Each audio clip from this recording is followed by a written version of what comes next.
Добрый день, уважаемые участники сегодняшнего мероприятия. Я рад приветствовать вас от имени школы Silkway. Сегодня здесь мы собрались для того, чтобы провести онлайн-презентацию нашего нового проекта по изучению робототехники. Этот проект мы реализуем, начиная со второй четверти, и надеюсь, что в будущем наши учащиеся смогут в полной мере использовать все знания и навыки, полученные здесь, для своего развития. Сейчас я передаю слово своему коллеге Сергею Сергеевичу. Вам слово, пожалуйста. Спасибо. Спасибо Ренату Гадылжановичу за предоставленное слово. Қайырлы күн, құрметті ата-аналар және оқушылар, менің есімім Сергей, және мен бүгін тікелей эфирдің жүргізушісі боламын. Друзья, всем добрый день, меня зовут Сергей, и сегодня я буду ведущим прямого эфира.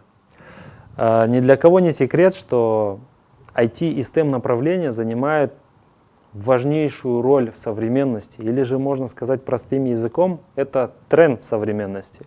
И за этим трендом определенно стоит будущее. И насколько это будущее будет сложным или легким для ваших детей, конечно же, решать вам, родители. Но руководство школы Silkway за вас все это продумало, и со второй четверти в нашей школе запускается кабинет робототехники. Сразу бы хотелось прояснить касательно робототехники. Многие родители считают, что дети будут больше проводить времени за гаджетами, такими как компьютер, телефоны, планшеты, но на самом деле это не так. Ребенок, конструируя робота, развивает моторику рук, креативное мышление, учится алгоритмам и также основам программирования. Ну а сейчас мой коллега Оскар Маратович расскажет вам подробнее об учебной программе, о методиках, которые используются на уроке, ну и оборудовании, которое будет применяться во время занятий. Оскар, вам слово. Добрый день. Давайте я представлюсь. Меня зовут Арстанбаев Оскар Маратович. Мы, получается, со второй четверти данного учебного года начинаем нашу работу в школе Silkway. О чем мы с вами сегодня поговорим? В первую очередь мы с вами поговорим об учебной программе, затем немного рассмотрим методологию, которую будем мы использовать в нашей работе. Далее примерно дадим вам понять, какое оборудование будем использовать в работе. Затем после этого мы с вами рассмотрим мероприятия и соревнования, в которых ученики нашей школы будут принимать участие, и затем подведем некий итог. По мере того, как будет проходить наша презентация, я уверен, что у вас будут возникать различные вопросы, поэтому вы можете записывать эти вопросы и задавать их нам через комментарии. Обязательно ко всем вопросам мы в конце нашего эфира обратимся и на все постараемся ответить. Итак, переходим на следующий слайд. Слайд под названием «Учебные программы» или же Subject Curricula. Вообще, в нашей работе мы используем свою авторскую учебную программу, которую разработали за те годы, которые занимаемся робототехникой. В целом, данным направлением мы уже занимаемся около 8 лет, конкретно меня говоря. И за основу нашей программы взяты официальные программы LEGO Education. На данном слайде вы можете увидеть ссылку, пройдя по которой вы сможете, в принципе, ознакомиться и понять, чему мы будем обучать ваших детей и в целом из чего она состоит. Все программы, которые мы используем, они переведены и адаптированы для использования в СНГ. Сейчас, в период карантина в нашей стране, мы сейчас адаптируем данную учебную программу под онлайн, для проведения онлайн.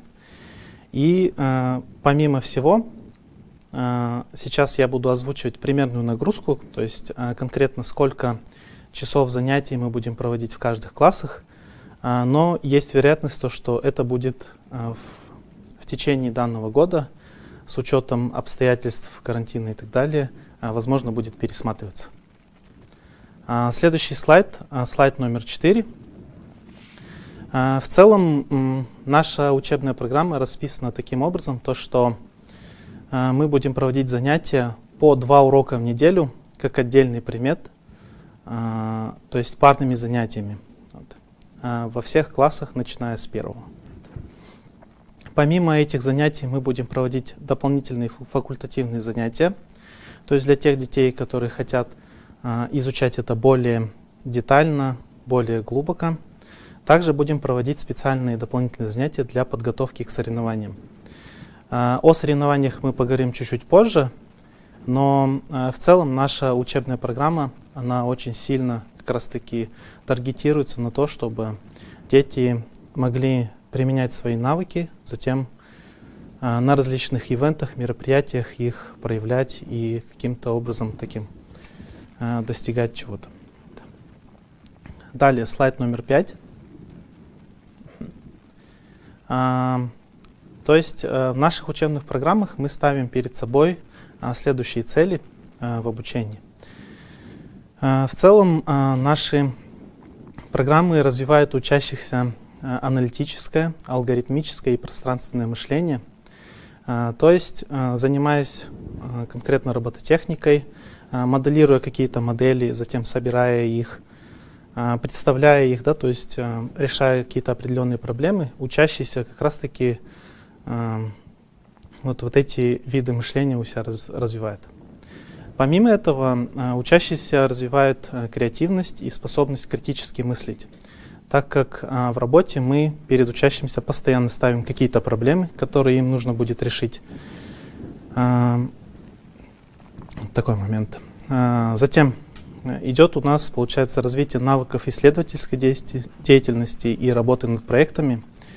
То есть среди тех мероприятий, о которых я говорил ранее, то есть в которых будут участвовать наши учащиеся, предусмотрены конкурсы научных проектов, предусмотрены так называемые демо-дэй и так далее, то есть в рамках которой учащиеся будут презентовать, показывать те проекты, которые они на протяжении долгого времени разрабатывали и делали. То есть, в принципе, во время работы над проектом как раз-таки учащиеся будут развивать свои исследовательские навыки. Также данные проекты учащиеся будут вести именно, преимущественно в командах, где они между собой будут разделять свои зоны ответственности, скажем так. Поэтому это в том числе будет развивать их навыки работы в команде, в том числе будут развивать навыки защиты проектов и презентации. Переходим на слайд номер 6. Если же говорить прям о так называемым hard skills, да, то есть или же прям конкретные навыки, чему дети научатся там делать руками и так далее, то есть это в основном 3 направления. Наши учащиеся будут уметь моделировать, они будут уметь конструировать роботов и будут уметь их программировать. В начале, то есть условно в младших классах учащиеся будут программировать на таких, получается, программах с графическим интерфейсом, где будут закладываться именно некие понятия алгоритмов, то есть как они работают, как в целом работает компьютер, да, и так далее, как ему нужно давать команды, то если переходить уже к старшим классам, в старших классах наши учащиеся будут непосредственно программировать на языке C, на Swift, на языке Python и так далее. Итак, наш, получается, ответ вот этой ситуации с ковидом в целом и в рамках работы во время карантина, он следующий. То есть сейчас вот это мы обсуждали, получается, с администрацией школы и пришли к решению, что с начала второй четверти занятия, такие вот face-to-face, непосредственно в этом кабинете, в этом помещении, начнутся только для классов, в которых разрешены офлайн занятия. Да? То есть те дети, которые, в принципе, приходили на занятия сюда в школу, у них данный урок начнется. Для классов же, в которых занятия проходят онлайн, для них сейчас финализируется, получается, актуализируется и финализируется специальный онлайн-curriculum, то есть учебная программа, которая будет адаптирована для проведения онлайн. И мы там, до тех пор, пока ребятам не разрешат возвратиться в школу, будем проводить именно в онлайн эти занятия. Вот. Также хотим сразу обратить ваше внимание, то, что обязательно будут соблюдены и предприняты необходимые санитарные меры на всех занятиях. То есть дети будут рассаживаться так называемым шахматным методом, будут использоваться обязательно медицинские маски, будут использоваться антисептики. Если так немного пространственно поговорить о методологии подходе к обучению, то мы для себя, то есть взяли самые главные два направления, таких способа, которые мы используем в нашей работе, это problem-based learning и gamification. То есть абсолютно все занятия мы, получается, планируем таким образом, чтобы перед учащимися нашими ставились определенные какие-то проблемы и задачи. То есть давайте представим то, что, к примеру, скажем, это занятие в 7 классе, где учащиеся при помощи роботов LEGO Education EV3 обучаются. Да? То есть перед ним ставится такая задача, есть полигон, скажем так, на котором разбросан мусор, да, скажем, небольшие бумажки и так далее. Перед учащимся ставится задание, то есть вам нужно, во-первых, построить, то есть смоделировать и построить такой робот, который сможет это все убрать, и, во-вторых, написать для него специальную такую программу. При этом, когда учащиеся начинают над этой проблемой думать, то есть они думают, да, возможно, для решения данной проблемы мне нужно у робота спереди поставить там большой ковш, например, да? Или же, возможно, мне нужно к роботу прицепить что-то вроде там небольшой метлы, которая будет раскидывать этот мусор в стороны и убирать. Мы будем обязательно давать нашим учащимся большое пространство для того, чтобы использовать их креативное какое-то начало и фантазию. И это применять действительно на практике и смотреть, как это работает. И, естественно, конечно же, геймификация, то есть это все будет проходить в виде игры. В целом, это, наверное, почему, например, вот я лично очень сильно люблю вот это направление, эту дисциплину, робототехнику, как такой вот предмет, да, как такой хороший инструмент, то, что при помощи робототехники детей можно обучать очень-очень классным, полезным вещам, и при этом им это максимально интересно, и они хотят этим сами заниматься. Они думают, что это игра, они думают, что они просто там, веселятся, что-то там делают, хотя по факту действительно очень ценные навыки приобретают. В целом про методологию и подход, основные приемы, которые будут использоваться, это вот эти. Да. Конечно же, будут использоваться большое количество других activities, другие подходы, active learning, да? Но именно вот эти два момента, это на которые мы будем обращать наиболее большое внимание. Немного поговорим об оборудовании, которое мы используем. В целом, данное помещение, получается, мы организовали всю инфраструктуру, поставили всю мебель, оснастили оргтехникой, компьютерами и поставили учебное оборудование. Тут вы как раз-таки сейчас можете видеть коллаж из фотографий самого помещения, где будут проводиться занятия. Кабинет оснащен 10 рабочими местами, то есть парными, да. Мы можем вместить до 20 учащихся. Тут у нас есть компьютеры, вы видите. 3D-принтер мы тоже посчитали нужным поставить сюда. Провели нужные инженерные сети, проекторы, такого рода мелочи. Самое же главное — это как раз-таки использование наших основных инструментов, которые мы будем здесь предлагать нашим учащимся. Это специальные наборы от компании LEGO Education и от DJI. То есть это наборы LEGO Education V2 2.0, LEGO Education Mindstorm EV3 и дроны от DJI Tello Boost. Вот. То есть здесь вы можете наблюдать как раз-таки набор LEGO Education EV3. Это вот такого рода получается, конструкторы. Они как раз-таки сделаны из небольших таких вот элементов. В целом детям дается большое количество таких деталей, и они уже из своей фантазии, из своей креативности делают какие-то определенные решения. Вот. Например, если здесь посмотрите, тут как раз-таки есть модель шасси. Да? То есть данная модель может, например, поворачивать при помощи использования шестеренок, сервомоторов и так далее. В целом, вот эти комплекты, они помимо деталей Lego оснащены большим количеством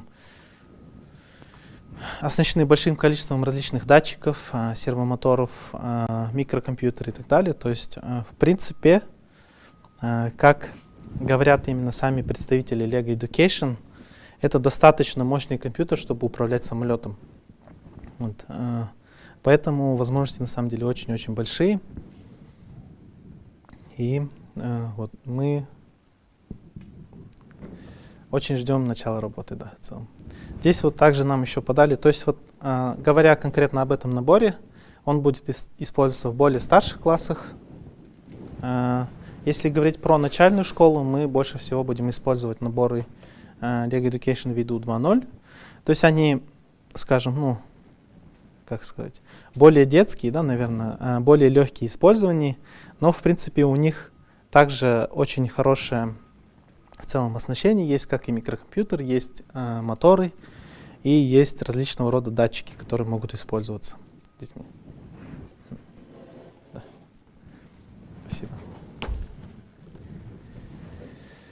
Да, и если нам дадут один дрон, чтобы мы показали тоже зрителям.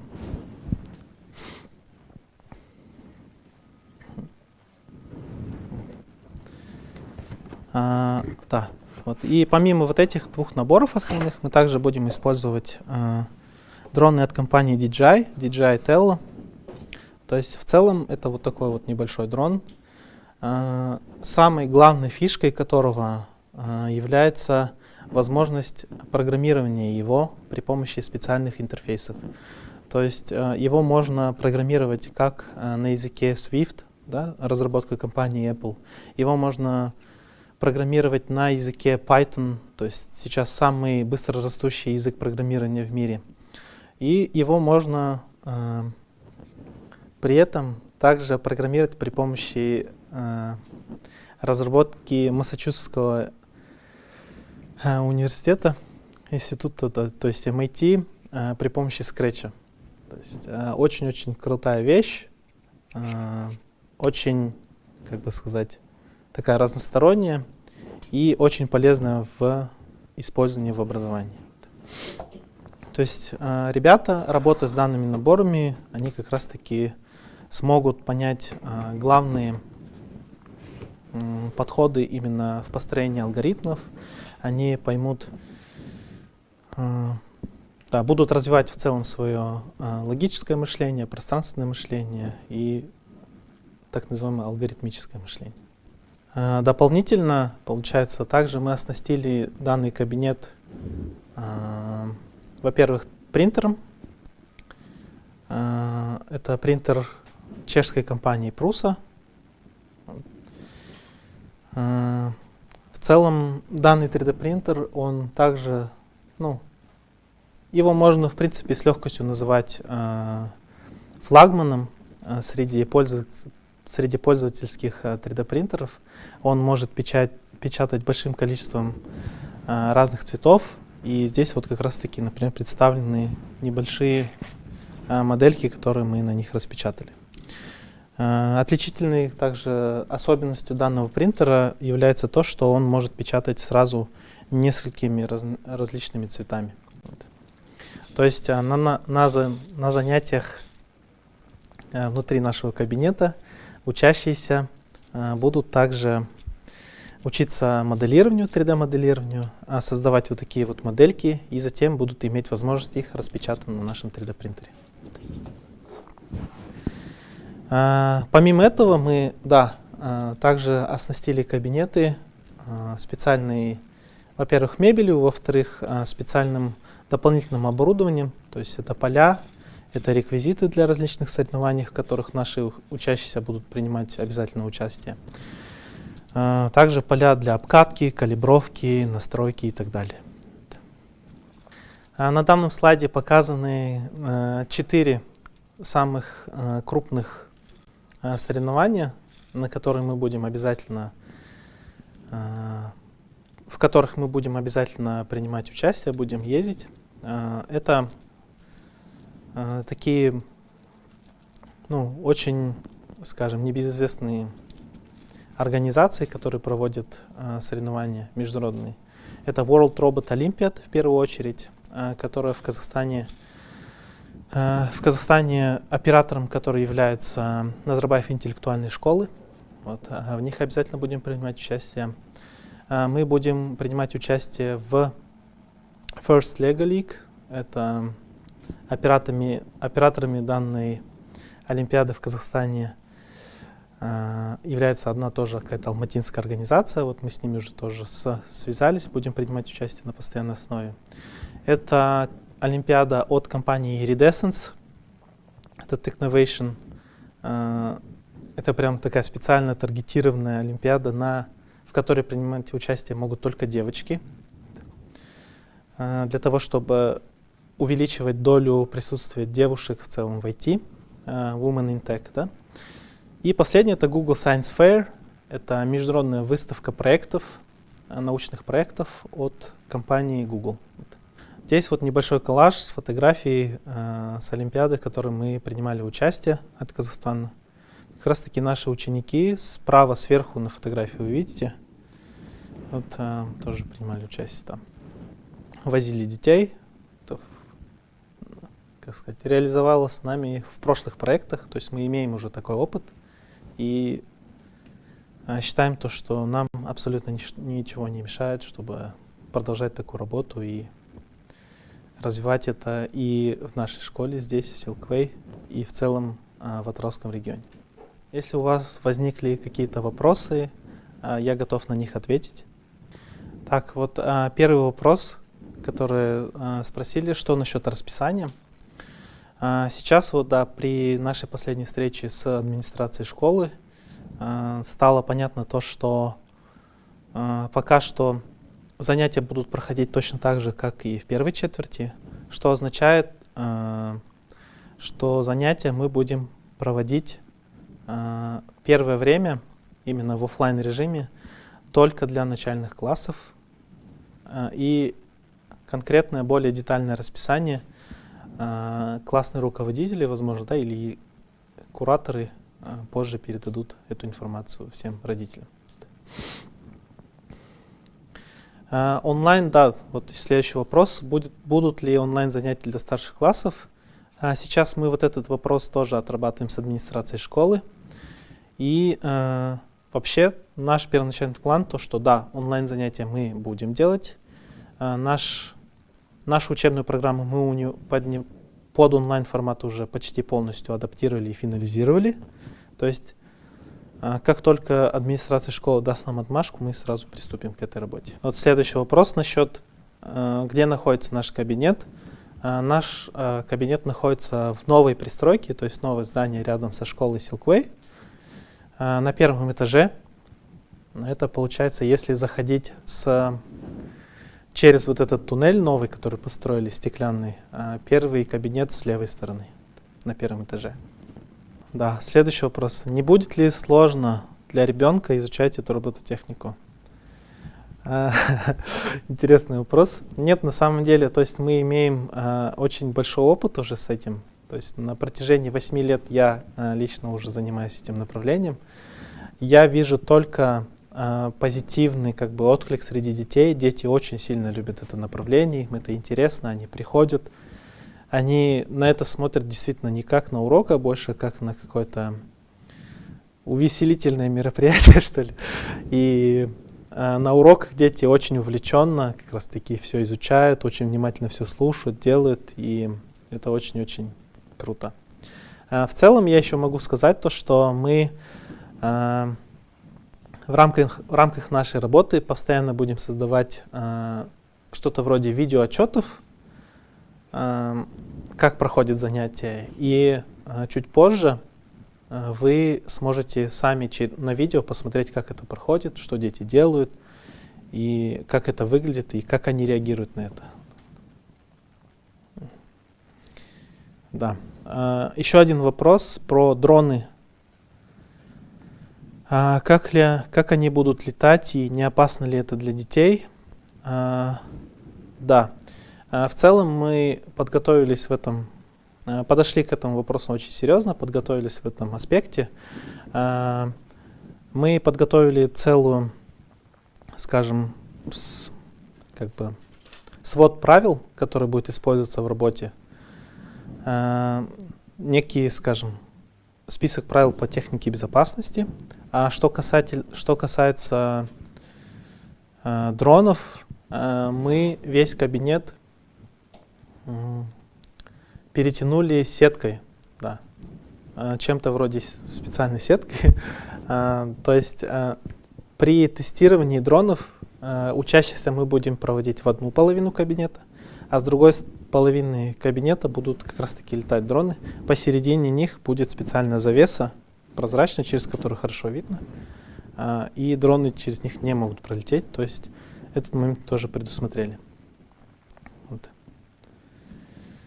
Так, следующий вопрос. Я начало пропустила. Когда начнутся занятия для первоклашек?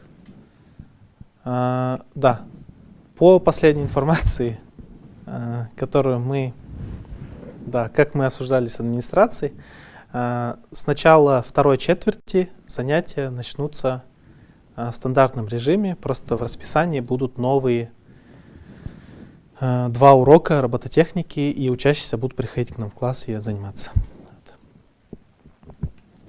Так. Вот следующие 2 вопроса. Сколько это будет стоить? Будет ли это за дополнительную стоимость или просто дополнительная услуга? Нет.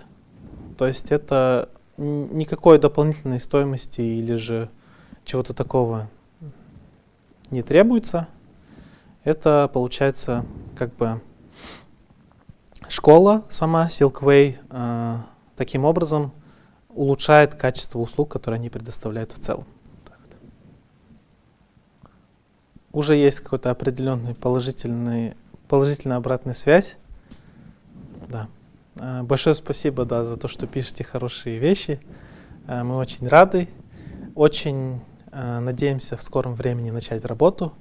И в целом своей работой как бы приносить пользу школе и нашим учащимся. На этом предлагается закончить эту сессию вопросов и ответов. Большое спасибо, что подключились. Большое спасибо, что поучаствовали в этом нашем онлайн-мероприятии. Надеюсь, что вам было интересно и полезно послушать об этом всем. В таком случае, да. Еще раз, да. Большое спасибо. До свидания.